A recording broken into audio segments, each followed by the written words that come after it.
Hi friends, तुम्हा सर्वांचं लर्नमेट या यूट्यूब चॅनलवर सहर्ष स्वागत. आज आपण गणिताचे नमुना 50 प्रश्न पाहणार आहोत, ते देखील स्पष्टीकरणासहित.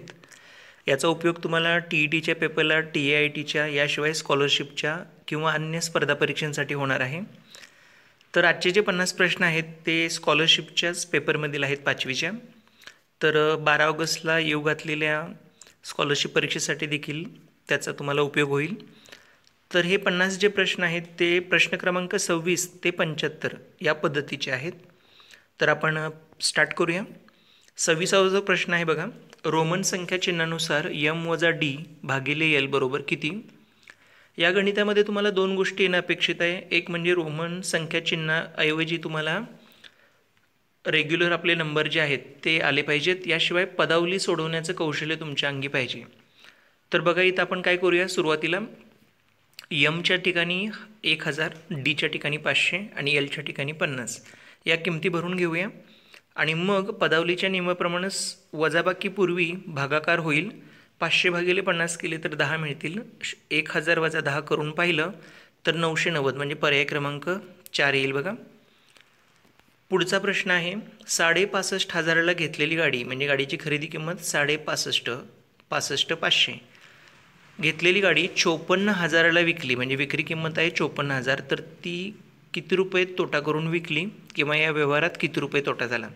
तर बघा, 65,500 म्हणजे 65,500 वजा 54,000 वजाबाकी करून पाहिली तर 11,500 म्हणजे पर्याय क्रमांक 2 बरोबर आहे. 28वा जो प्रश्न आहे, 970 रुपयात 50 रुपयेच्या जास्तीत जास्त किती नोटा असू शकतील? यामध्ये तुम्हाला 970ला 50 रुपयाने भागावं लागेल. किंवा तुम्ही असंही करू शकता, 0ला 0 घालवला, 97ला 5ने भागलं तरी चालतं. तर बघा, 970ला 50नं भागल्यानंतर 0 घालवलं तर 19 आपला भागाकार येतो आणि बाकी 2 होते. आणि जर तुम्ही 50नं भागलं तरीसुद्धा 19 भागाकार, फक्त बाकी तेवढी 20 होईल. तर इथं तुम्हाला भागाकार लिहिणं अपेक्षित आहे म्हणजे पर्याय क्रमांक 3, 28चा पर्याय क्रमांक 3 म्हणजे 19 हे आपलं उत्तर. त्यानंतर 29वा प्रश्न आहे बघा, याच्यामध्ये तुम्हाला खालील आकृतींपैकी कोणती आकृती पेंटोमिनो नाही? पेंटो म्हणजे 5, तर 5 चौरस नसणारी आकृती म्हणजे 6 चौरस असणारी आकृती आहे बघा, पर्याय क्रमांक 4, ज्याच्यामध्ये तुम्हाला 6 चौरस दिसत आहेत, बाकी ठिकाणी तुम्हाला 5 आहेत. तर पर्याय क्रमांक 4 हे उत्तर आहे. तर तुम्हाला इथं दाखवले बघा, पहिल्या 3 आकृतीत 5 चौरस आहेत, चौथ्या आकृतीत नाही आहेत. 30वा प्रश्न आहे, 8 ऑक्टोबर 2016 ला जर दुसऱ्या शनिवारची शासकीय सुट्टी होती तर चौथ्या शनिवारच्या सुट्टीच्या दिवशी कोणती तारीख असेल? तर बघा, 8 ऑक्टोबर नंतर तिसरा शनिवार जो येणार आहे त्याला 15 ऑक्टोबर येणार आणि त्यानंतर 15 आणि 7 22 म्हणजे चौथा जो शनिवार आहे त्याच्यामध्ये 15चा गॅप येणार आहे, बरोबर आहे, 15 दिवसांचा. म्हणजे 30 नंबरच्या प्रश्नाचं उत्तर हे पर्याय क्रमांक 1, 22 ऑक्टोबर. 8 आणि 7 15, 15 आणि 7 22. यानंतर बघा, पुढचा प्रश्न आहे, 13 सेमी लांबी व 5 सेमी रुंदीचे 2 आयत परस्परांना रुंदीकडून जोडले. म्हणजे रुंदीला रुंदी जोडलेली जरी असली रुंदीकडून तरीसुद्धा लांबी वाढणार आहे, लक्षात घ्या. आणि तयार होणाऱ्या आकृतीची आपल्याला परिमिती विचारलेली आहे. तर सर्वप्रथम बघा, 13 सेमी लांब आणि 5 सेमी रुंदीचे 2 आयत तुम्हाला जवळ घ्यायला हवेत. तर या आकृतीचं स्पष्टीकरण मी तुम्हाला सांगतो. तर लांबी होईल 26 सेमी, लक्षात येईल बघा तुम्हाला. 13 सेमीला 13 सेमी वाढणार, पण रुंदी मात्र तशीच राहील 5 सेमी. तर रुंदीचे 5 आणि 5 10 होतील आणि लांबीचे 26 आणि 26, तर 26 आणि 26 होतील 52. आणि त्यानंतर रुंदीचे 5 आणि 5 10, 52 आणि 10 होतील 62 म्हणजे पर्याय क्रमांक 4 हे उत्तर आहे. बघा, परत सांगतो, आयताला उजवीकडे दुसरा आयत जोडायचा म्हणजे आयताची लांबी 13 आणि ती 13 मिळून 26 होणार. रुंदी मात्र 5च राहणार आहे म्हणजे 26 आणि 5 अशी तुमची लांबी रुंदी राहील.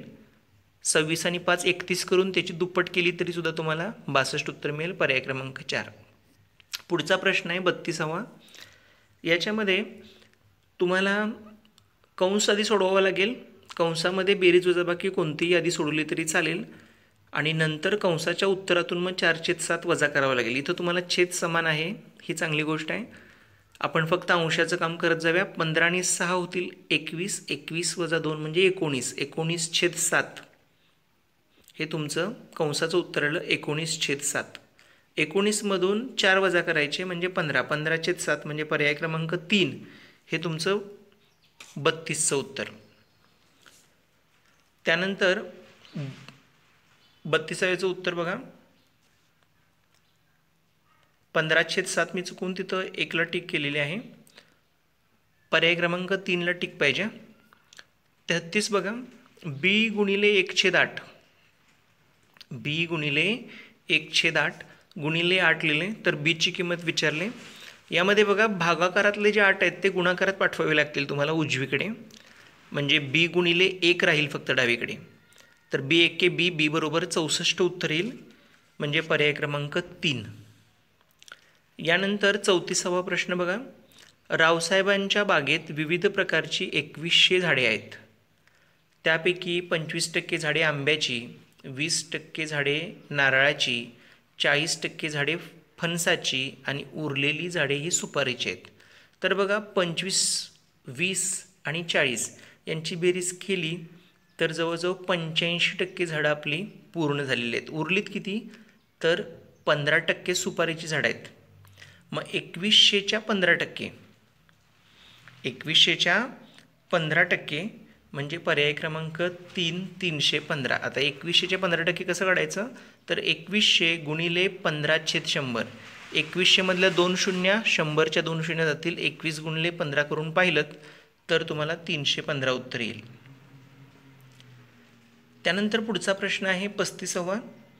42,000 मिलीमीटर लांबीची तार 6 ठिकाणी कापून समान लांबीचे तुकडे केले. आता 6 ठिकाणी कापली म्हणजे 7 तुकडे झाले लक्षात घ्या. तर प्रत्येक तुकड्याची लांबी किती तर काय करायचं 7ने 42,000ला तुम्हाला भागावं लागेल. कारण 6 ठिकाणी जरी तुकडे केले असतील तरी तुकडे 7 झालेले आहेत. म्हणजे तुम्हाला 7ने भागावं लागेल. 7 आहे 42 किंवा 7 कम 42 म्हणतो आपण. 6,000 मिलीमीटर ही एका तुमच्या तुकड्याची लांबी झाली बघा 6,000 मिलीमीटर. आता 6,000 मिलीमीटरचं तुम्हाला सर्वप्रथम सेंटीमीटर करून घ्यावे लागेल. सेंटीमीटरला 1 0 कमी होईल. 6,000चा 1 0 कमी झालं 600 झालं. 600 सेमी. 600 सेमीचं मीटरमध्ये करताना तुम्हाला 100ने भागावं लागेल म्हणजे 6 मीटर. पर्याय क्रमांक 2 आहे बघा 6 मीटर. त्यानंतर 36वा प्रश्न. 0.06, 0.6, 6.0 आणि 0.006 यातील सर्वात मोठी संख्या कोणती तर लक्षात घ्या दशांश अपूर्णांकाच्या डावीकडची जी संख्या असते तिला किंमत आहे एकक, दशक, शतक अशी. उजव्या बाजूचे जे अपूर्णांक असतील त्यांना किंमत दशांश, शतांश अशी आहे. त्याच्यामुळं डावीकडचा अंक असेल तो मोठा. त्याच्यामुळं डावीकडे बघा पर्याय क्रमांक 1, 2 आणि 4 म्हणजे दिलेल्यापैकी 1, 2, 4मध्ये शून्यच आहे. फक्त 6.0मध्ये आपल्याला दिसतं की ती संख्या मोठी आहे. तर पर्याय क्रमांक 3 आहे बघायचं उत्तर 6.0 म्हणजे पूर्णांक आहे या संख्येत. बाकी सगळे अपूर्णांक आहेत ते पण 0 पूर्णांक आहेत. त्यानंतर पुढचा 37वा प्रश्न बघा. 3 चौकोन दिलेत म्हणजे 3 अंकी संख्या आहे आणि तिन्ही ठिकाणी एकच अंक आहे लक्षात घ्या. तिन्ही चौकोनात एकच अंक येणार. वजा 3 गोल आहेत आणि म्हणजे वर्तुळ आहेत आणि 3 त्रिकोण हे त्याचं उत्तर आहे. तर तुम्हाला लक्षात येते की चौकोन हा मोठा असला पाहिजे कारण त्यातून वर्तुळ वजा होतं म्हणजे वर्तुळाची संख्या त्यापेक्षा छोटी आणि येणारं उत्तर हे त्रिकोण असलं पाहिजे. हे त्रिकोणसुद्धा तुम्हाला चौकोनाच्यापेक्षा लहानच पाहिजे म्हणजे एक मोठी संख्या आणि छोट्या 2 पाहिजेत. तर आपण पर्यायांच्यावर नजर टाकली तर बघा पहिल्या पर्यायात 7 वजा 3 जर करून बघितलं तर 5 येत नाहीत. दुसऱ्यात येतात बघा 9 वजा 4 करून बघितलं तर 5 येतात. म्हणजे संख्या 999 मधून 444 घालवली तर 555 येणार. तसं दुसरीकडे कुठल्याही पर्यायात तुम्हाला दिसत नाही बघा. 9 मधून 7 गेल्यावर 2 राहायला पाहिजे, 3 ठेवलेत त्यांनी. त्यानंतर 2 मधून 1 गेला की 1 राहायला पाहिजे, तिथं त्यांनी 0 ठेवला आहे. म्हणजे पर्याय क्रमांक 2 हे उत्तर बरोबर आहे. पर्यायांवरून तुम्हाला लगेच उत्तर मिळालं बघा ह्याचं. 38वा प्रश्न आहे, 4,97,998, 4,98,989, 4,97,889, 4,97,999 या संख्या जर आपण उतरत्या क्रमाने लिहिल्या तर पहिल्या व तिसऱ्यांची बेरीज. आता उतरत्या क्रमाने लिहिताना सर्वप्रथम मोठी संख्या घेऊन मग छोट्या छोट्या लिहाव्या लागतील आपल्याला. तर बघा सर्वात जी मोठी संख्या आहे ती आहे 4,98,989. मी तो उभ्या क्रमाने लावलेली आहे बघा, एकाखाली एक लिहिलेली आहे. सर्वात मोठी वरती, त्याच्या खालती त्याच्या 2 नंबरची त्याच्यापेक्षा लहान, 3 नंबरची त्याच्यापेक्षा लहान आणि 4 नंबरची त्याच्यापेक्षा लहान. आता आपल्याला सांगितलं आहे पहिल्याच्या आणि तिसऱ्याची बेरीज. तर बघा पहिल्या आणि तिसऱ्या मी टिक करून घेतलेले आहेत. यांची बेरीज करायची आहे तर आपण आधी एकक स्थानची बेरीज करूया. एकक स्थानी 9 आहे बघा पहिल्या संख्येत आणि तिसऱ्या संख्येत 8 आहे. 9 आणि 8 17 म्हणजे एकक स्थानचा अंक 7 आला पाहिजे. उत्तरात फक्त एकाच ठिकाणी 7 आहे, पर्याय क्रमांक 1 मध्ये. त्याच्यामुळे आपलं उत्तर आहे पर्याय क्रमांक 1. त्याच्या पुढचा 39वा प्रश्न बघा, रोहितने 3.5 रुपयाला एक पेन्सिल याप्रमाणे 3 डझन पेन्सिली विकत घेतल्या. बघा 3.5ला 1 गुणिले 3 डझन, 3 डझन म्हणजे 36 पेन्सिली. तर 36 गुणिले 3.5, 36 गुणिले 3.5 जर केल्या तर तुम्हाला जी उत्तर मिळेल 3.5 गुणिले 36, त्या ज्या पेन्सिल आहेत त्याने नंतर विकल्या 150 रुपयानं, म्हणजे त्याची विक्री किंमत 150 आहे. तर या व्यवहारात त्याला नफा झाला किंवा तोटा. तर सुरुवातीला आपण 3.5 गुणिले 36 करून घेऊया तर उत्तर आलं 126. त्याने विकताना 150ला विकल्या, 126ला खरेदी केल्या आणि 150ला विकल्या, याचा अर्थ 24 रुपये त्याला नफा झालेला आहे या व्यवहारात बघा. पुढचा प्रश्न आहे 40 नंबरचा, सुशांतने 35 रुपये 5 पैसे ही रक्कम 35.5 अशी लिहिली तर त्या दोन रकमांमध्ये फरक काय. तर आता ह्या दोन संख्या मी लिहून दाखवतो. जर 35 रुपये 5 पैसे असतील तर लिहायला पाहिजेत 35.05, पण सुशांतनं लिहिलं 35.5. मग 35.5 मध्ये आपण 0 वाढवला तरी चालतो, म्हणजे 35.50 असतात ते. 35.5 म्हणजेच 35.50, पण सुशांतने चुकून 35 रुपये 5 पैसे लिहिलं होतं, म्हणजे 0.5 हवं ते. वजाबाकी करून बघितल्यानंतर 45 पैशाचा फरक पडला बघा. पर्याय क्रमांक 1 त्याचं उत्तर. 41वा प्रश्न आहे, 855 मीटर लांब आणि 205 मीटर रुंद मापाचा भूखंड 400 रुपये चौमी दराने विकला तर भूखंडाची विक्री किंमत किती. तर आधी आपण भूखंडाचे क्षेत्रफळ काढूया. 855 गुणिले 205, ते उत्तर आलं बघा 1,75,275. त्यानंतर हा भूखंड विकायचा आहे, रेट कसा आहे तर 400 रुपये. तर ह्याला 400 रुपयानं गुणायचं. तर 400 रुपयानं गुणल्यानंतर 7,01,10,000 हे तुमचं उत्तर येईल. ते पर्याय क्रमांक 2 आहे बघा, पर्याय क्रमांक 2. त्यानंतर 42वा प्रश्न, धनेशजवळ 50 रुपये 20 रुपये 10 रुपये 5 रुपयेच्या समान नोटा आहेत, म्हणजे जितक्या 50च्या आहेत तितक्याच 20च्या, तितक्याच 10च्या, तितक्याच 5च्या आहेत. तर एकूण रक्कम जर 1,000 रुपये असेल तर 50च्या किती नोटा आहेत. तर आपण काय करायचं, नोटांची संख्या x मानायची, म्हणजे 50x 20x 10x 5x यांची बेरीज होईल 1020. तर बघा 50x 20x 10x आणि 5x मिळून 85x होतील. आता 85xनं जर तुम्ही 1020ला भागलं तर तुम्हाला उत्तर 12 येतं. म्हणजे कुठलीही नोट घ्या, एकूण 12 असणार आहे त्यांची संख्या, म्हणजे 50च्या देखील 12 असणार आहेत, 20च्या 12, 10च्या 12 आणि 5च्या 12, म्हणजे पर्याय क्रमांक 2. 42चं उत्तर पर्याय क्रमांक 2. त्यानंतर बघा 43वा प्रश्न, खालीलपैकी असत्य विधान कोणतं. तर आयताचे सर्व कोण समान मापाचे असतात, बरोबर आहे, 90 अंश असतं माप त्यांचं. आयताच्या सर्व बाजू समान मापाच्या असतात, हे चुकीचं विधान आहे. आयताच्या फक्त सम्मुख बाजू समान मापाच्या असतात. तर पर्याय क्रमांक 2 आपला बाहेर जाईल बघा. 43चा पर्याय क्रमांक 2 चुकीचा आहे. यानंतर 44वा प्रश्न, स्वराने 10.7 दराने 20,000 रुपये 5 वर्षासाठी बँकेत ठेवले तर तिला किती व्याज मिळेल. तर तुम्हाला म/क छेद 100 म्हणजे 20,000 गुणिले 7 गुणिले 5 भागिले 100 करावं लागेल. तर हे गणित तुम्ही सोडवल्यानंतर तुम्हाला जे उत्तर येणार आहे ते पर्याय क्रमांक 3 7,000 रुपये येणार आहे. तुम्ही शून्याला 2 शून्यांना 2 शून्य घालून 7 35 आणि 35 दोन्ही 70, 70 वरती 2 शून्य शिल्लक राहिलेल्या आहे. बघा 100च्या 2 शून्य आणि 20,000तल्या 2 शून्य निघून जातील. 200 गुणिले 7 गुणिले 5 आहे.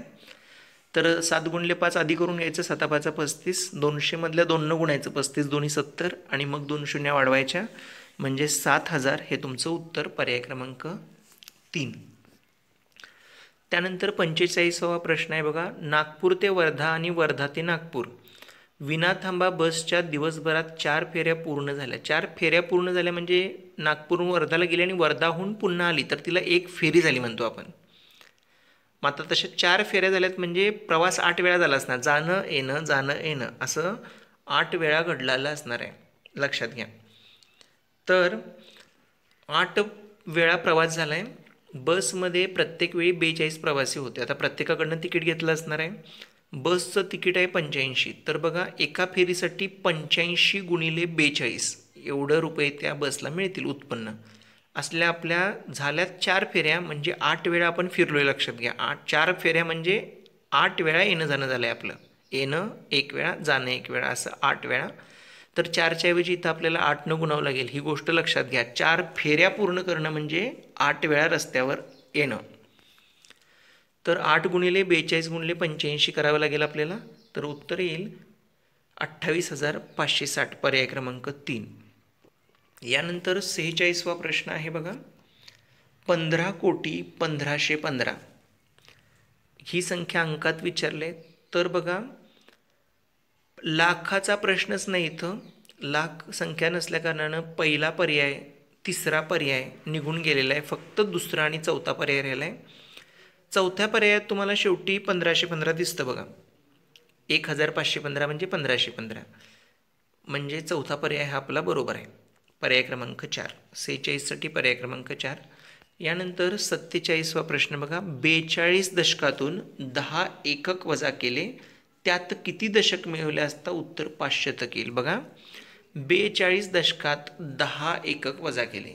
42 दशक म्हणजे 10 गुणलं 42 गुणले 10 420, त्यातून 10 वजा केले म्हणजे 410 आले. यामध्ये किती दशक मिळवावे म्हणजे 500 उत्तर येईल असा प्रश्न आहे. 410 मध्ये किती मिळवावे म्हणजे 500 येईल. तर 410 मध्ये 90 मिळवावे म्हणजे 500 येईल आपल्याला माहीत आहे. पण 90 हा पर्याय इथं जरी असला तरी आपल्याला प्रश्नात विचारले किती दशक मिळवावे लागतील. 90 मिळवावे लागतील म्हणजेच 9 दशक मिळवावे लागतील, लक्षात घ्या. 47व्याचं उत्तर पर्याय क्रमांक 2 म्हणजे 9 येणार आहे. इथं कन्फ्यूज होईल बघा, कोणीही कन्फ्यूज होईल. उत्तर 90 येतं ते तुम्ही काढता पण लिहिताना जर पर्याय क्रमांक 1 लिहिलं तर चुकेल, कारण आपल्याला किती दशक विचारलेत म्हणजे आपले 9 दशक आहेत. त्यानंतर 48वा प्रश्न बघा. 5 तास 35 मिनटं म्हणजे किती मिनटं. तर 5 तासाचे, एका तासाचे 60 मिनटं, 60 पंचे 300, 335 म्हणजे पर्याय क्रमांक 4 उत्तर येणार आहे बघा. त्यानंतर 49वा प्रश्न. असत्य विधान सांगायचं आहे. वर्तुळाचा व्यास त्रिज्येच्या दुप्पट असतो, बरोबर आहे. वर्तुळाचा व्यास ही वर्तुळाची सर्वात मोठी जीवा असते, ते पण बरोबर आहे. वर्तुळाची त्रिज्या व्यासाच्या निम्मी असते, ते सुद्धा बरोबर आहे. एका वर्तुळात एक आणि एकच व्यास काढता येतो, हे मात्र विधान चूक आहे. पर्याय क्रमांक 4 हे असत्य विधान आहे. म्हणजे या प्रश्नाचं उत्तर आले पर्याय क्रमांक 4. यानंतर 50वा प्रश्न बघा. 85,164 या संख्येमध्ये कोणती संख्या मिळवल्यास 6 अंकी लहानात लहान संख्या तयार होईल. आता इथं दिलेली संख्या बघा 85,164 आहे. यामध्ये किती मिळवले की आपल्याला 6 अंकी लहानात लहान, 6 अंकी लहानात लहान म्हणजे 1,00,000 मिळेल असं विचारलं आहे. म्हणजे 1,00,000 मधून जर आपण 85,164 वजा केले तरी सुद्धा आपल्याला ती संख्या मिळेल. तर बघा यांची जर आपण वजाबाकी करून बघितली 50व्या प्रश्नात तर तुमचं उत्तर येईल 14,836 म्हणजे पर्याय क्रमांक 2. त्यानंतर बघा 51वा प्रश्न. 7.7, 0.7, 00.70, 0.07, 0.77, 0.00007 या सगळ्यांची बेरीज किती होईल. तर बघा उभी बेरीज करायची आणि पॉईंट खाली पॉईंट आला एवढं जरी पाहिलं तर तुम्हाला उत्तर मिळून जाईल. मी उभी मांडणी केली बघा, लक्षात येईल तुम्हाला. 7.7, 0.7 पॉईंट, माझा पॉईंट खाली आला आहे. बाकी संख्या इतक्या महत्त्वाच्या नाहीत. आणि जिथं काय नाही तिथं शून्य लिहित बसलात तरीसुद्धा चालतं. जर आपण या सगळ्यांची बेरीज करून बघितली 51व्या प्रश्नामध्ये, तर तुम्हाला पहिला जो पर्याय आहे म्हणजे 9.94007 हे तुमचं उत्तर येईल. पर्याय क्रमांक 1 बेरीज करून पाहिल्यानंतर तुम्ही हे कन्फर्म करू शकता. 52वा प्रश्न बघा. चुकीचा पर्याय निवडायचा आहे. 4 आकृत्या दिलेल्या आहेत. तर बघा 4चं उत्तर त्यांनी 1/4 1/4 दिलेलं आहे. आणि काही भाग हा सलग डार्क झाल्यामुळे आपल्याला लक्षात येत नाही आहे. तो आधी मी तुम्हाला सरळ करून दाखवतो. बघा मी जिथं हिरवी रेष ओढलेली आहे तिथं तुम्हाला लक्षात येईल तिथे 2 भाग आहेत, तिथे 2 भाग आहेत. तर पहिला जो प्रश्न आहे त्याच्यामध्ये 4 पैकी एकच भाग रंगवला आहे, म्हणजे उत्तर बरोबर आहे. पहिला पर्याय बरोबर आहे, चांगला आहे. दुसरा बघा एकूण 8 आहेत, 8 पैकी 2 भाग रंगवलेत, म्हणजे 2/8. 2/8ला संक्षिप्त रूप दिलं 1/4 होईल, ते सुद्धा बरोबर आहे. तिसरा प्रश्न बघा, एकूण भाग आहेत 8, 8 पैकी रंगवलेत 4. 4/8 म्हणजे 1/2 यायला पाहिजे. 4/8 निम्म रंगवले ना, 8 पैकी 4 म्हणजे निम्मे रंगवलेत, म्हणजे उत्तर 1/2 पाहिजे होतं. इथं चूक झालेली आहे बघा पर्याय क्रमांक 3 मध्ये. तरीसुद्धा आपण चौथा पर्याय कन्फर्म करूया. एकूण ज्या आकृत्या रंगवलेल्या आहेत त्या 16 आहेत. एकूण 16 पैकी 4 रंगवलेले आहेत बघा. 4/16, 4×1 4, 4×1 16, 1/4 येतं, म्हणजे पर्याय क्रमांक 3 हा चुकीचा पर्याय आहे. यानंतर 53वा प्रश्न बघा. प्रदीपजवळ 100 रुपयांच्या नोटांच्या संख्येच्या पावपट नोटा, 500 रुपयांच्या, निमपट नोटा, 50 रुपयाच्या, दुप्पट नोटा, 1 रुपयाच्या असे मिळून एकूण 10,080 रुपये आहेत. तर एक गोष्ट लक्षात घ्या तुम्ही, सगळ्यात जास्त नोटा इथं कशाच्या आहेत तर 1 रुपयाच्या आहेत, कारण त्या दुप्पट नोटा आहेत बघा. दुप्पट नोटा 1 रुपयाच्या आहेत. तर सगळ्यात जास्त नोटा 1 रुपयाच्या आहेत. त्याच्यापेक्षा कमी प्रदीपजवळ 100 रुपयाच्या नोटा आहेत, म्हणजे त्याच्यापेक्षा निम्म्या.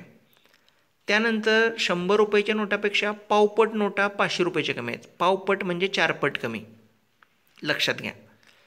कुणापेक्षा तर 100 रुपयांच्या नोटांपेक्षा पावपट कमी, म्हणजे 1 रुपयाच्या नोटापेक्षा ते 8 पट कमी असणार आहे. आणि निमपट नोटा 50 रुपयाच्या, 50च्या निम्म्या आहेत कुणापेक्षा 100पेक्षा. तर त्या 1 रुपयापेक्षा उलट पावपटच असणार आहेत, निमपटच्या निमपट होणार. हे तुम्हाला समजण्यासाठी मी पुढे दाखवतो व्यवस्थित. बघा आपल्याकडे नोटा ज्या आहेत त्या 500च्या, 100च्या, 50च्या आणि 1च्या आहेत. सगळ्यात छोटी नोट आहे आपली, म्हणजे कमी संख्या असणारी ती आहे 500ची, कारण पावपट नोटा 4 पट कमी आहेत कुणापेक्षा 100पेक्षा, म्हणजे 100च्या 4 पट आहेत. मी तर व्यवस्थित लिहिले बघा, 500ची 1 नोट पकडली तर 100च्या 4 नोटा पकडाव्या लागतील. त्यानंतर 50च्या नोटा ह्या निमपट आहेत कुणाच्या 100च्या नोटांच्या, म्हणजे 4x निम्मं आलं 2x. आणि 1 रुपयाच्या नोटा ह्या 100च्या नोटांच्या दुप्पट आहेत, म्हणजे 4x दुप्पट 8x. हे उदाहरण तुम्ही परत एकदा व्यवस्थित वहीवरती लिहून घ्या आणि मी ज्या संख्या मांडलेल्या आहेत त्या तुम्ही कन्फर्म करा. आता आपल्याला सगळ्या किमती मिळाल्या, त्यांची बेरीज करूया. 1x, 4x, 2x आणि 8x. तर 1 आणि 4 5, 5 आणि 2 7 आणि 8 15 अशा नोटांची संख्या आहे बघा. म्हणजे जर तुम्ही एक्सच्या रूपात बघितली तर. मग आता तुम्हाला या नोटा मिळत आहेत किती त्या बघा आधी.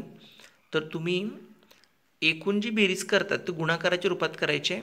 मी दाखवतो परत एकदा 1008x कशी करतो आपण, ती 15ची वगैरे कशी झाली ती बेरीज बघा. 500च्या 1x म्हणजे 500x, 100 गुणले 4x म्हणजे 400x बघा. 500x आणि 400x झाले 900x. त्यानंतर 50 गुणिले 2 म्हणजे 100x, 900 आणि 100 झाले 1000 आणि 8 1 8 असे मिळून हे 1008x झाले, बरोबर 10,080. आता जे गुणाकारातले 1008 होते ते भागाकारात पाठवलेत. संख्या समानच आहे, फक्त 1 शून्य जादा होती बघा 10,080मध्ये, त्यामुळे उत्तर 10 आलं. एक्सची किंमत 10 आली. तर आता आपण 500कडे बघूया. एक्सची किंमत जर 10 भरली तर 500 गुणिले 1x, x म्हणजे 10 आहे, 500 गुणिले 10 झाले. त्यानंतर 100 गुणिले 40 झाले, कारण 4x आहे. 50 गुणिले 2x, 2x म्हणजे 20, 50 गुणिले 20 आहेत. त्यानंतर 1 गुणिले 8 10 80 म्हणजे 80 आहेत. तर आपल्याला ते विचारलं की 100 रुपयाच्या नोटा किती आहेत, तर 4 गुणिले 10 म्हणजे 53चं उत्तर आहे 4 10 40 म्हणजे पर्याय क्रमांक 3. यानंतर पुढचा 54वा प्रश्न आहे बघा. 1 ते 100 संख्यामधील सर्वात मोठी मूळ संख्या आणि सर्वात लहान विषम मूळ संख्या यांचा गुणाकार किती. तर बघा सर्वात मोठी संख्या तुम्हाला माहिती आहे 97 आहे मूळ संख्या 1 ते 100 मधली, आणि सर्वात लहान विषम मूळ 3 आहे. यांचा जर गुणाकार केलात तर तुमचा 291 म्हणजे पर्याय क्रमांक 2 येतो. त्यानंतर पुढचा प्रश्न आहे बघा 55 नंबरचा. 4/7 7/4 2/28 आणि 5/14 यापैकी सर्वात लहान अपूर्णांक कोणता. आता अपूर्णांक लहान कसा ओळखायचा एक छोटीशी पद्धत सांगतो तुम्हाला. मार्क पडले तसा विचार करायचा. 7 पैकी 4 मार्क पडले, 4 पैकी 7 मार्क पडलेत, 4 मार्काचा पेपर असून पण 7 मार्क पडलेत, म्हणजे खूप मार्क पडलेत त्याला. 28 पैकी 2 म्हणजे एकदमच कमी पडलेत, 14 पैकी 5 म्हणजे ठीक आहे. लक्षात घ्या, जिथं आपला परफॉर्मन्स कमी आहे तो सर्वात लहान अपूर्णांक असणार आहे. म्हणजे 2/28 हा अतिशय लहान अपूर्णांक आहे. तुम्ही नजरेनं सांगू शकता की 28 पैकी फक्त 2 पडलेत, बाकीच्यानं उलट चांगलेच पडलेत ना.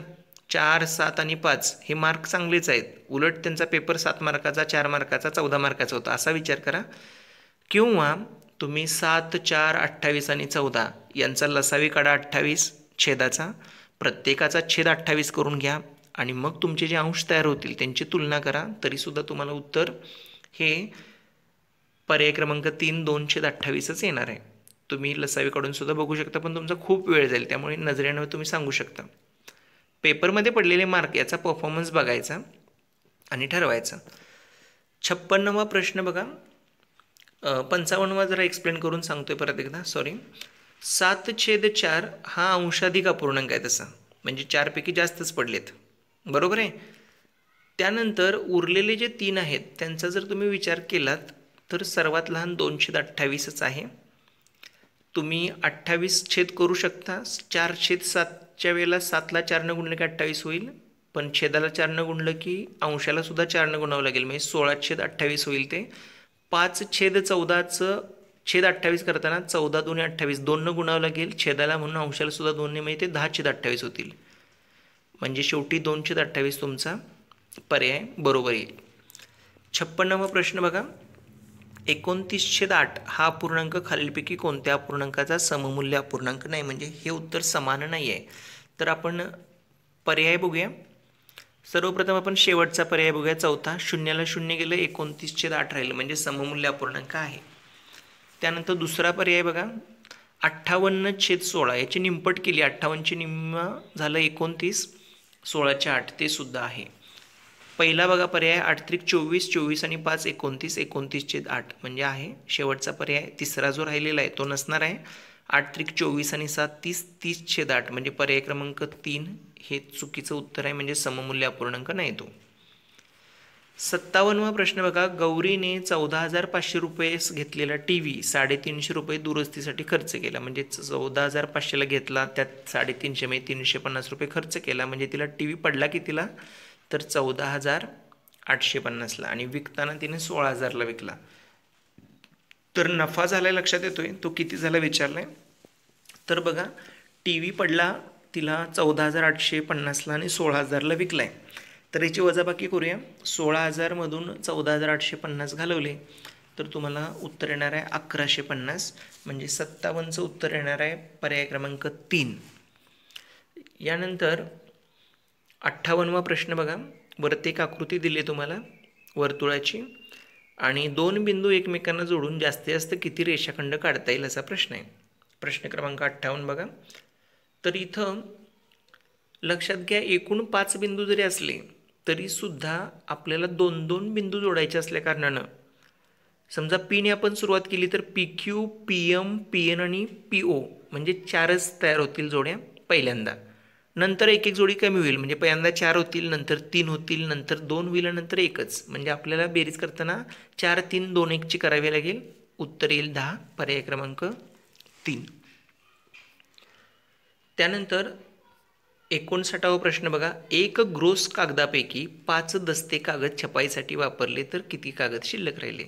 तर एक ग्रोस म्हणजे सुरुवातीला तुम्हाला समजून घ्यायला पाहिजे की एक ग्रोस म्हणजे 144, 12 डझन कागद असतात. त्यातले 5 दस्ते, दस्ते म्हणजे 2 डझनाचा एक दस्ता असतो. मग 5 दस्ते म्हणजे 2 × 10 डझन म्हणजे 120 कागद खर्च केलेत बघा. 144 कागदांपैकी 120 कागद खर्च केलेत, तर 24 कागद शिल्लक राहतील. पर्याय क्रमांक 4 आहे. फक्त तुम्हाला हे समजावून सांगतो बघा. इथं मी 12 वस्तू म्हणजे 1 डझन हे सगळं डिटेलमध्ये दिलेलं आहे. ह्याचा वापर करून सुद्धा तुम्ही उत्तर कन्फर्म करा.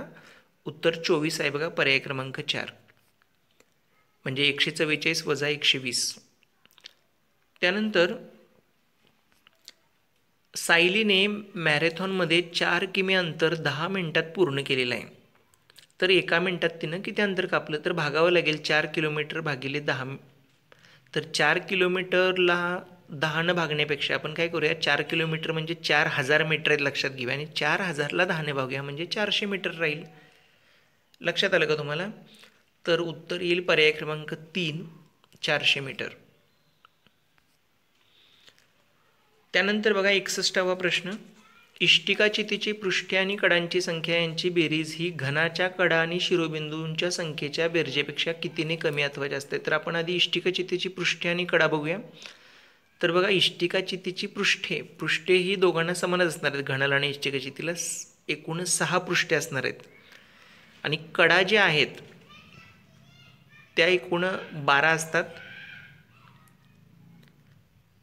घनाच्या कडासुद्धा 12 असणार आहेत आणि शिरोबिंदू मात्र 8 असणार आहेत. म्हणजे इथं बघा 6 आणि 12, 6 पृष्ठे 12 कडा मिळून 18 झाले, आणि घनाचा विचार केला तर 12 कडा आणि शिरोबिंदू 8 म्हणजे 20. तर 2चा फरक पडतोय. तर बघा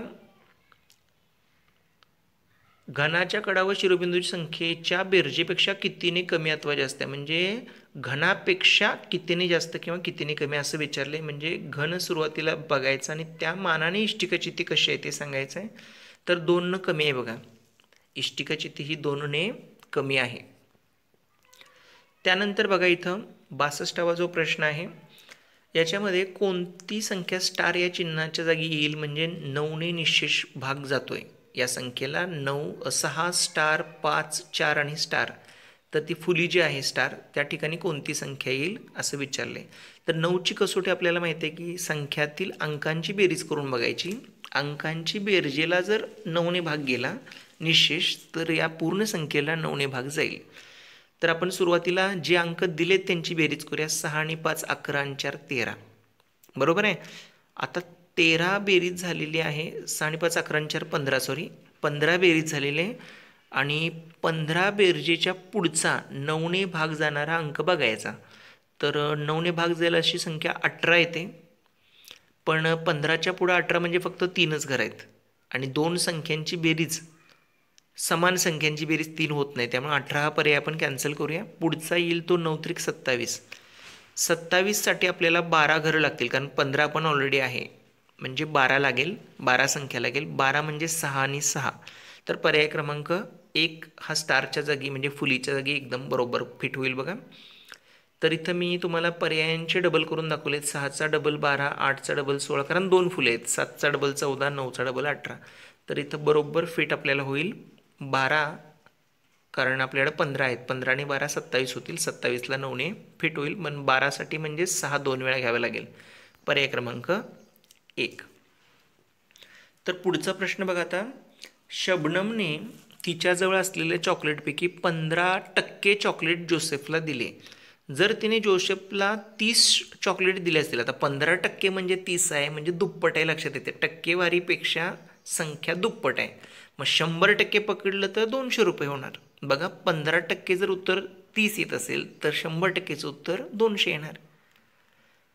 तर पर्याय क्रमांक 4 इथं तुम्हाला येईल बघा. चॉकलेट बरोबर 200 असणार आहेत. हे तुम्ही आपल्या टक्केवारीच्या पद्धतीने सुद्धा काढू शकता. 15% चॉकलेट बरोबर 30 आहेत, म्हणजे संख्या x पकडायची. x पैकी 30, 100 पैकी 15 तिरकस गुणावर सोडवू शकता. पण इथं तुम्हाला 15ची दुप्पट 30 माहीत असल्या कारणाने इझिली होईल. 15ची दुप्पट 30 झाल्याने 100ची दुप्पट आपण 200 करूया. टक्केवारीचं गणित आहे, लगेच सुटेल. 200. 64वा प्रश्न आहे बघा. राहुलने 15,000 रुपये 3 वर्षासाठी काही दराने दर दिलेले नाही, संतोषला वापरायला दिले. संतोषने त्याला 4,500 रुपये व्याज दिलं, तर दर कसा होता, म्हणजे दशादशे किती दराने संतोषने पैसे घेतले होते. तर इथं बघा सरळ व्याजाचं जे सूत्र आहे, स बरोबर म्हणजे सरळ व्याज बरोबर म द क छेद 100. याच्यामध्ये आपण किमती भरूया. द ची, म ची, क ची, 100 आणि स ची. यामध्ये तुम्हाला द ची किंमत नाही आहे, पण बाकीच्या किमती माहिती आहेत, त्या सगळ्या मी एका बाजूला घेतलेल्या आहेत. बघा द च्या जोडीला जे म आणि क होतं गुणाकारात, मुद्दल आणि काळ, ते मी भागाकारात पाठवले 15,000 आणि 3. जे भागाकारात 100 होते ते गुणाकारात पाठवले, आणि म आहे त्या ठिकाणी आहेत. तर यातले बघा 15,000 मधल्या 3 शून्यांपैकी 4,500 मधल्या 2 शून्य, 100 मधली 1 शून्य घालवले. अंशात राहिलेलं आहे 450, 45 गुणिले 10 म्हणजे 450, आणि छेदात राहिले 15 त्रिक 45. जर भाग घालवलं तर उत्तर येईल तुमचं 10, पर्याय क्रमांक 1. त्यानंतर 65वा प्रश्न बघा. 24च्या सर्व विभाजकांची बेरीज किती. तर बघा 24चे जे सर्व विभाजक आहेत त्यांची सुरुवातीला यादी करूया. उलटी यादी करायची, मोठी संख्या आधी घ्यायची. 24 हा स्वतःचा विभाजक असणारच आहे. 24, त्यानंतर 12, मग 8, नंतर 6, नंतर 4, 3, 2 आणि 1 हे सगळे विभाजक असणार. त्यांची बेरीज केलीत तर तुम्हाला 60 येईल, पर्याय क्रमांक 3. यानंतर पुढचा 66वा प्रश्न बघूया आपण. मोठ्यात मोठी 5 अंकी संख्या व मोठ्यात मोठी 2 अंकी संख्या यांची बेरीज 3 अंकी लहानात लहान संख्येपेक्षा कितीने मोठी असेल. तर बघा आपण बेरीज करूया. मोठ्यात मोठी 5 अंकी संख्या म्हणजे 99,999, आणि मोठ्यात मोठी 2 अंकी म्हणजे 99. यांची बेरीज करूया, आणि 3 अंकी लहानात लहान संख्या म्हणजे 100, हिच्यापेक्षा ती किती मोठी आहे बघूया. तर बघा इथं तुम्हाला 99,999 मध्ये 99 मिक्स केलेत, आणि 100पेक्षा ही संख्या कितीने मोठी आहे विचारले आपल्याला. तर तुम्ही एक काम करा, ह्याच्यापेक्षा सोपी पद्धत सांगतो तुम्हाला. 99,999 आहेत आपल्याकडं. त्याच्यामध्ये 99 मिळवून 100 कमी करण्यापेक्षा, बघा 99 मिळवून मग 100 कमी करायचे आहेत आपल्याला, त्यापेक्षा एक कमी केला तरी बास होते की. 99 मिळवायचे आणि 100 कमी करायचे, म्हणजे एक कमी केला तरी चालतो. म्हणजे फक्त एक कमी करा. 99,999 मधला एक कमी केल्यानंतर 99,998. समजून घ्या परत एकदा. 99 मिळवायचे आहेत आणि 100 कमी करायचे आहेत, तर त्यापेक्षा एक कमी केला तरी उत्तर तेच येणार आहे, म्हणजे 99,998. 67वा प्रश्न बघा. माधवचा जन्म गुरुवार 15 जून 2011 झाला, तर त्याच्या 5व्या वाढदिवशी कोणता वार असेल. 5व्या वाढदिवशी म्हणजे पहिला वाढदिवस 2012, दुसरा 13, त्यानंतर 14 तिसरा, 15 चौथा, आणि 5वा वाढदिवस 2016 येणार त्याचा. बघा 2012ला शनिवार येणार, कारण 2012 हे लीप वर्ष आहे, त्यामुळं गॅप 2 दिवसांचा पडणार. गुरुवार होता, नियमित साल असतं तर शुक्रवार आला असता, आता शनिवार येणार. तिथून पुढे रविवार, सोमवार, मंगळवार लीप वर्ष नसल्या कारणानं एक दिवस फक्त वाढत गेला. 5व्या वाढदिवशी मात्र 2016 साल असल्यानं लीप वर्ष आहे, म्हणजे गॅप पडणार एका दिवसाचा आणखी. मंगळवार नंतर बुधवार सोडून गुरुवार येणार, त्याच्यामुळे त्याचा 5वा वाढदिवस गुरुवार येणार आहे बघा माधवचा, पर्याय क्रमांक 2. यानंतर 68वा प्रश्न आहे. 6/10 या पूर्णांकात 6/10 किती वेळा मिळवल्यास बेरीज 3 येईल. तर बघा बेरीज 3 येण्यासाठी आपल्याला अंश 30 होणं गरजेचं आहे, कारण अंश 30 झाला आणि छेद 10 आहेच आपला. 30ला 10 भागल्यावर उत्तर 3 येतील. पण बघा 30 येण्यासाठी 6/10चं 30 होण्यासाठी आता तुम्हाला माहिती आहे 6 पंचे 30, म्हणजे हा अपूर्णांक आपल्याला 5 वेळा लागेल. हा अपूर्णांक आपल्याला 5 वेळा लागणार आहे. तर ऑलरेडी तो एकदा आहेच की. 6/10 अपूर्णांक दिला आहे, आणि त्यात विचारले 6/10 पुन्हा किती वेळा मिळवावे लागतील, म्हणजे एकूण 4 वेळा मिळवावे लागतील. एकूण आपल्याला 5 वेळा लागणार आहे, त्यातला एक वेळ दिलेला आहे 7/10, म्हणजे 4 वेळा मिळवल्यानंतर आपल्याला 30/10 मिळतील, आणि याला संक्षिप्त रूप दिलं की उत्तर 3 येईल, म्हणजे पर्याय क्रमांक 3. 4 वेळा आपल्याला 7/10 मिळवावं लागेल 6/10 मध्ये. 69वा प्रश्न आहे बघा. 40 40,56,784 या संख्येतील 4च्या स्थानिक किमतींची बेरीज 5च्या स्थानिक किमतीच्या बेरजेपेक्षा किंवा किमतीपेक्षा कितीनं जास्त आहे. तर आता बघा फक्त तुम्ही 4 आणि 4च बघा. 40,04,000 ही बेरीज होणार, कारण 4ची पहिली किंमत 40 लाख आहे आणि एकक स्थानचा जो 4 आहे त्याची किंमत 4 आहे, म्हणजे 40,04,000 आणि 5ची किंमत आहे 50,000. 40,04,000 मधनं 50,000 घालवायचे आहेत. तर मी तर तुम्हाला दाखवतो बघा. 40,04,000 वजा 50,000, कारण 5ची किंमत 50,000 आहे. तर 40 लाखामधले जर 50,000 गेले तर तुम्हाला माहिती आहे की 39,50,000 राहतात आणि वरचे जे 4 आहेत ते नंतर ॲड होतील, म्हणजे पर्याय क्रमांक 2 येईल बघा. इथं गडबडीत मी तुम्हाला प्रोसेस लिहायचं राहून गेलेलं आहे, पण तुम्ही लक्षात घ्या 40,04,000 आहेत. 40 लाखातले 50,000 घालवले तर 39,50,000 येतात आणि त्यामध्ये मग 4 मिक्स करायचे. पर्याय क्रमांक 2 आहे बघा 69साठी. यानंतर 70वा प्रश्न. 63 म्हणजे 6,363ला 9 भागलं. या उदाहरणात भाजक जर 2ने कमी केला, म्हणजे 9च्या ऐवजी 9 हा भाजक आहे, त्याच्याऐवजी जर आपण 2 घेतलं, 2 कमी केला भाजक, म्हणजे 7 भागलं. 9च्या ऐवजी 7 तर काय फरक पडेल विचारले भागाकारात. तर बघा आधी आपण 9 भागून तर बघूया. 9 7 63, 6 खाली घेतलं पण 6 लहान असल्या कारणाने 0 द्यावा लागेल आणि 9 7 63, 707 आलं बघा उत्तर तुमचं. 63 भागिले 9 म्हणजे 707. आता 9च्या ऐवजी 7 भागून बघूया, कारण 2 भाजक कमी करायचा होता. 7 9 63, 0 7 9 63, 909 आलं, म्हणजे 9 भागलं की 707 येतं, 7 भागलं की 909 येतं. 909 आणि 707 यातला फरक झाला 202चा, म्हणजे पर्याय क्रमांक 4 हे आपलं उत्तर आहे.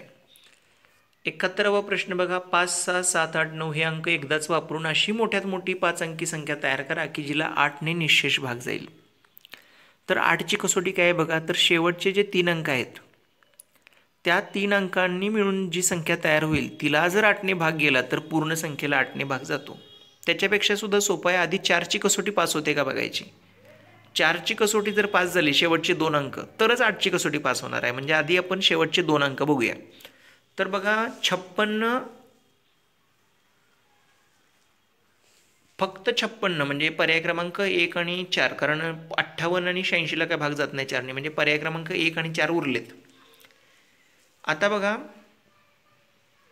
856 आणि 856 दोन्हीकडे समान आहेत, म्हणजे दोन्ही संख्यांना 8ने भाग जातो पहिल्या आणि चौथ्या संख्येला. पण आपल्याला मोठ्यात मोठी संख्या हवी आहे, त्यामुळे 97,000 आणि इथं 79,000 आहेत, म्हणजे पर्याय क्रमांक 4 मोठा झाला.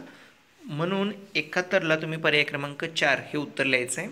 बघा पर्याय क्रमांक 1 आणि 4 दोघांना पण 8ने निःशेष भाग जातो, पण आपल्याला मोठ्यात मोठी असल्या कारणानं हवे असल्या कारणानं आपण चौथा पर्याय निवडायचा आहे. यानंतर 72वा प्रश्न बघा. 24 ताशी घड्याळाप्रमाणे क्रिकेटचा सामना 10 वाजता सुरू झाला व 16:45ला संपला. सामना संपला त्यावेळी 12 ताशी घड्याळात किती वाजले असतील असं विचारले. तर बघा या गणितात 10 वाजता सामना सुरू झाला याचा काही संबंधच राहिला नाही, फक्त संपला कितीला एवढंच बघायचं आहे. 16:45. आता 16:45 हे 12 नंतरचं घड्याळ असल्या कारणानं तुम्हाला त्यातून 12 वजा करावे लागतील. 12 तास 00 मिनटं, म्हणजे 16:45 मधून तुम्हाला 12:00 वजा केल्यानंतर 4:45 उरतील, म्हणजे पर्याय क्रमांक 2 हे तुमचं उत्तर असणार आहे. त्यानंतर 73वा प्रश्न बघा. 50च्या 50%. आता 50% म्हणजे निम्म तुम्हाला माहिती आहे. 50च्या निम्म म्हणजे 25. पर्याय क्रमांक 3 आहे बघा. 74 आणि 75व्या प्रश्नासाठी आकृती पहा. तर चित्ररूप माहिती आहे. एक त्रिकोण म्हणजे खाली दिले 50 विद्यार्थी, तर पायी येणारे बघा 3 चित्र आहेत म्हणजे 50 त्रिक 150 विद्यार्थी. सायकलने 4 चित्र आहेत म्हणल्यावर 50 चौक 200. रिक्षाने 6 येतात म्हणजे 50 सक्क 300 आणि पालकांसोबत येणारे 2 चित्र म्हणजे 100 विद्यार्थी आहेत. तर आपण आधी विद्यार्थी संख्या लिहून घेऊया. पायी येणारे 150, सायकलनं 200, रिक्षाने 300 आणि पालकांसोबत येणारे 100. आता आपण 74वा प्रश्न बघूया. तक्त्यात एकूण किती विद्यार्थ्यांची माहिती दिलेली आहे. तर आपल्याला यांची बेरीज करावी लागेल. 150, 200, 300 आणि 100. उलटी बेरीज करतो 100 आणि 300, 400, 400 आणि 200, 600, 600 आणि 150, 750. म्हणजे 750 विद्यार्थ्यांची आपल्याला इथं माहिती दिलेली आहे. आणि शेवटचा प्रश्न आत्ताचा 75वा. तक्त्यात रिक्षाने येणारे विद्यार्थी सायकलने येणाऱ्या विद्यार्थ्यांपेक्षा कितीने जास्त आहेत. म्हणजे रिक्षाने येणारे विद्यार्थी हे सायकलपेक्षा कितीने जास्त आहेत. तर रिक्षा आणि सायकल आपण बघूया. रिक्षाने येणारे 300 आहेत, सायकलनं 200. म्हणजे 100 मुलं जास्त आहेत. 300 वजा 200 म्हणजे 100 विद्यार्थी जास्त येतात. हा व्हिडिओ तुम्हाला आवडला असेल तर नक्कीच शेअर, लाईक आणि सबस्क्राईब करा चॅनेलला माझ्या. जर तुम्ही नवीन असाल तर धन्यवाद. थँक्यू.